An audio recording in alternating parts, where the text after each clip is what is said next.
ఒక గర్భాన్ని ప్రభు తెరిచి ఒక బిడ్డని ప్రభు అప్పగించిన తర్వాత ఆ బిడ్డ పట్ల మనం చూపేటువంటి ప్రవర్తన లేదా మనం ప్రవర్తించేటప్పుడు ఆ బిడ్డ చూసేటువంటి విధానం, నానా విచ్చలవిడి మాటలు. చాలామంది తల్లిదండ్రుల దగ్గర నచ్చని గొప్ప లక్షణం ఏంటో తెలుసా? బిడ్డ బాగుపడాలని అందరికీ చెప్తారు. కనిపించిన 70-170 ఊర్లలో చెప్తారు, మా బిడ్డ అట్టటోడు తంపుతున్నాడు, లేదా ఉద్యోగం సద్యోగం లేకుండా రోడ్ల మీద తిరుగుతున్నాడు, 100 మందికి చెప్తారు.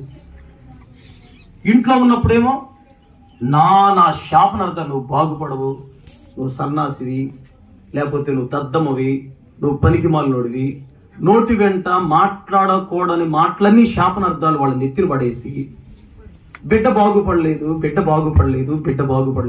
ఆశీర్వదించబడలేదు, ఇదే గోల. అందుకని